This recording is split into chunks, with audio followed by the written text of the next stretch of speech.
Hello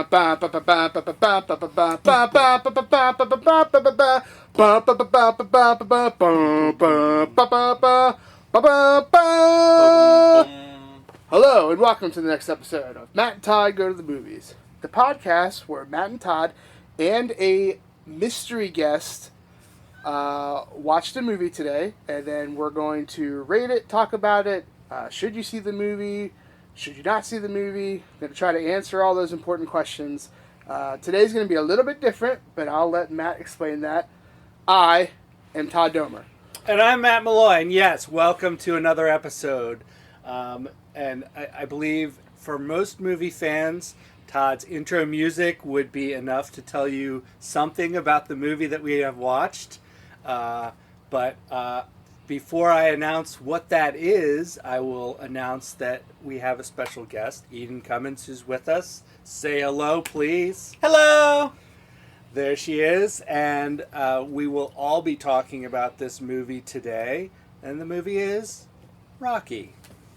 What did we figure out? 1976's 76, yeah. Rocky in the bicentennial of our country.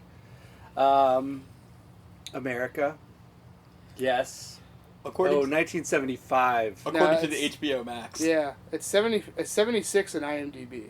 Okay. Oh, wow. So, controversy up front. it's contested. Battle.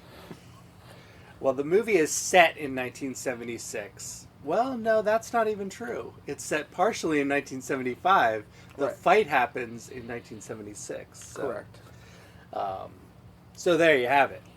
Already controversy.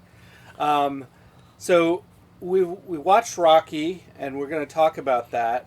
But there's a larger scheme at work here in that our plan is to watch, as part of our Rocky Balboa out, there's 8, right? I'm right on that number? 8 movies? Total, yes. Yes.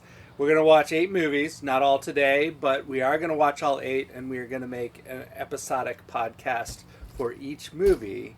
And then I think we're going to do a wrap-up of our overall views on the Rocky franchise as a separate podcast. So, we've got all that to look forward to, but today, right now, this episode is just about the first movie, Rocky. I will not say there are a lot of famous people in this, because there are not. But I will say that Sylvester Stallone is in this movie, as he's in all of them, and I believe he wrote this movie with Yes. some help. He's certainly the most famous person in this movie. There are a couple other people that I pick out as famous. Burgess Meredith is a famous person, and Joe Frazier is another famous person, a boxer who appears briefly in this movie as a special appearance. But my question to you, Todd and Eden, is, are there other people in this movie who you feel like are famous for something other than being in this movie, is the question. I think so. Okay. Do you have anything you want to say before I go not, off? Not Okay. at all. All right. So we have Carl Weathers. Okay. Who would go on to be in The Predator, and also he's very funny in Arrested Development. We've got it's Talia. Talia? Is that how you would say that? That's how I would say it. Talia Shire something is her last Okay. name. She plays Adrian. She was in the Godfather movie, which is a pretty famous movie. She was Michael Corleone's sister. Okay. And that's about it. Yeah. Like, I don't think there's really anyone else. I mean, there's people that you will...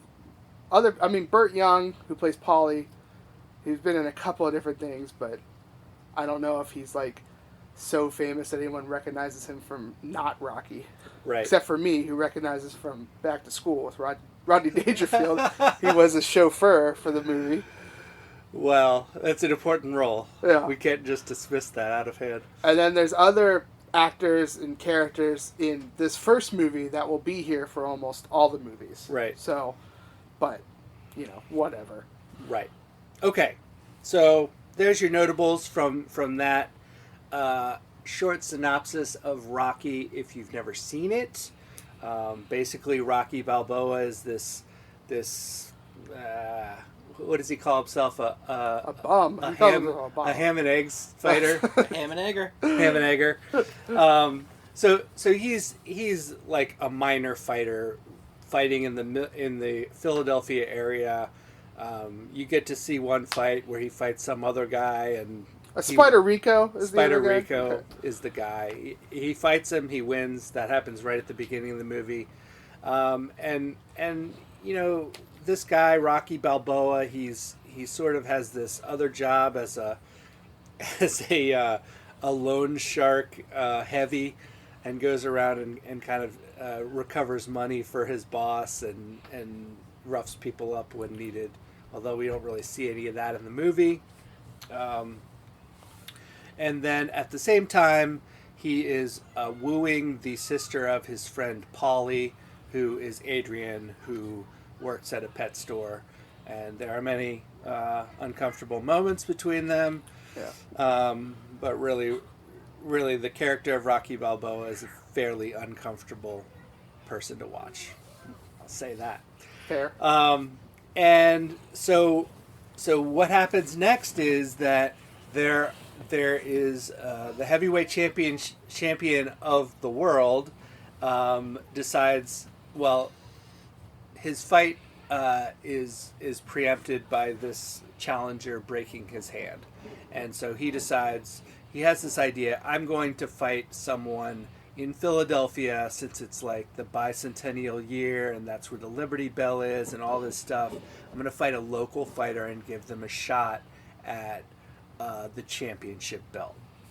And eventually, basically going through some book of fighters, he comes up with picking Rocky Balboa, the Italian Stallion, based mostly on his nickname.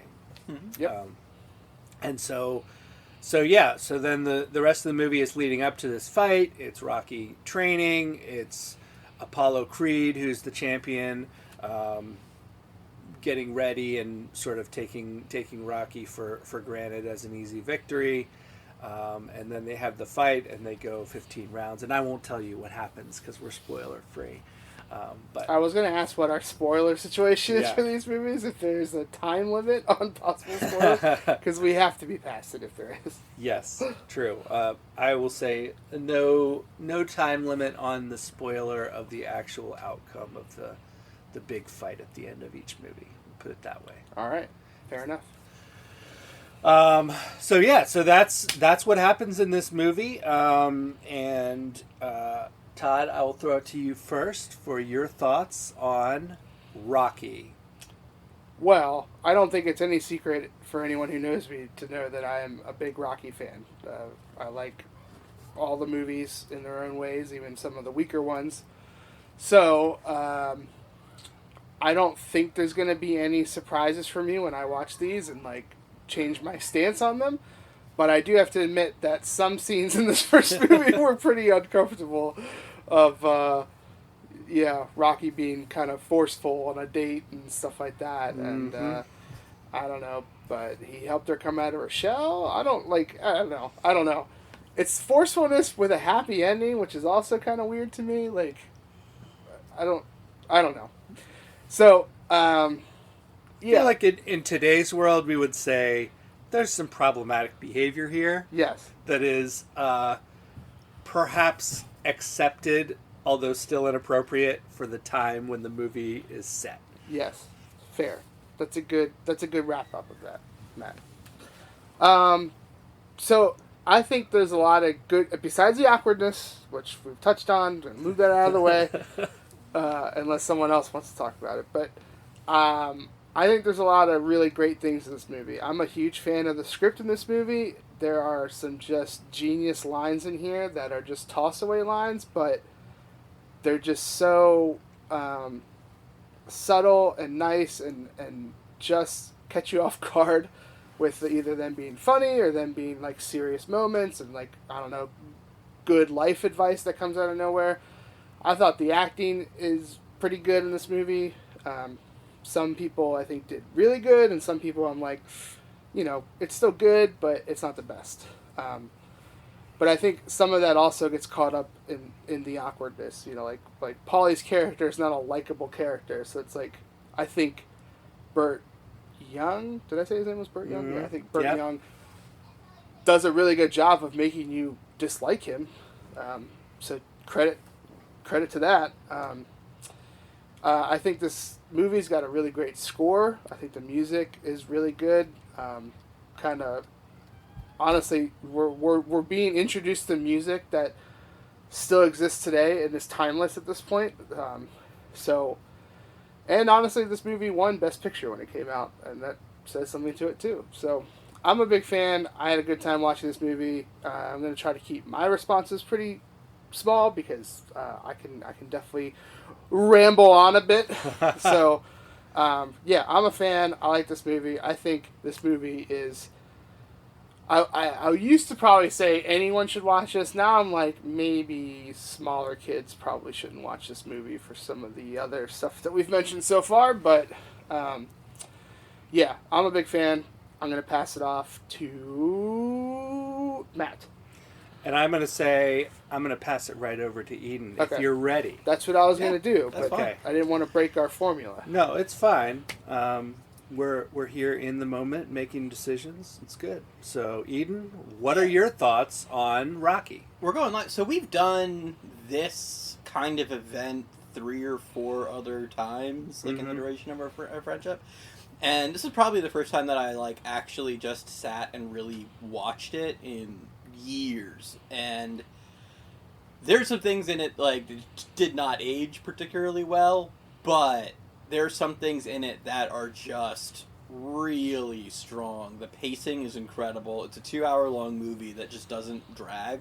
There's just a lot of really small, quiet slice-of-life moments. You kind of get why people rally behind this. This kind of just average, honestly a little bit of a no-good deadbeat guy. You can kind of see people, why they would rally around him. He's very earnest and likable and just on the streets, and he's incredibly misguided in a lot of the things that he's trying to accomplish there, but it's just really good. There's a lot of really strong performances, there's a lot of really strong dynamics, and it's a very simple story that I think that they get a lot of. There's a lot of very quiet, cyclical storytelling. Mick thinks that Rocky's got potential, but then he kind of wastes it being a bum. Then, when Rocky gets this big opportunity, Mick's there to, say, hey, I said this about you, I'm coming to you hat in hand to help you out. And Rocky has a minute where he can't deal with the stress of the situation, yells at Mick, and then it's clear why they have this respectful relationship moving forward. They can see where they're coming from. A lot of the things in it are relatively earned. Everything that has to do with Paulie and Adrian's family is wild.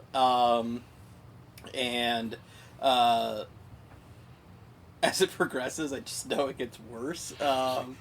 So that's kind of weird. I think that Carl Weathers being Apollo Creed coming in and having this not taking it seriously approach and just being worried about the theatrics and just oh, I can take this bum, and Rocky being heart and fire and strong is it's very it's very good core storytelling. And especially that this is the first time I noticed that basically everything that happens to that point to Apollo Creed is entirely of his own hubris. He had the idea, he picked the guy, he opted to not listen to his fight manager and take it more seriously. And, when they get to the big fight and it's a challenge for him, it's very much the consequences of his own actions that brought him there. And that's just kind of really neat that it's not thrust upon this. There's no outside forces.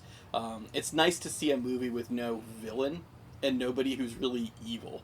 There's a couple of people trying to make money, and there's Paulie who's a dirtbag, but there's no one who's a villain. It's just two people who want different things, and that's really neat. Cool. Well, thank you for that. So, my thoughts on this movie. Let's see. I'll talk about the good things first. I agree about the pacing of the movie is really good, and some of the lines in it are just really like funny in almost unintentional ways that Rocky delivers. Just kind of these throwaway lines that just make you chuckle because they're like, "Who is this guy and what is he talking about?" And I think there is some character development for Rocky in this that is good, and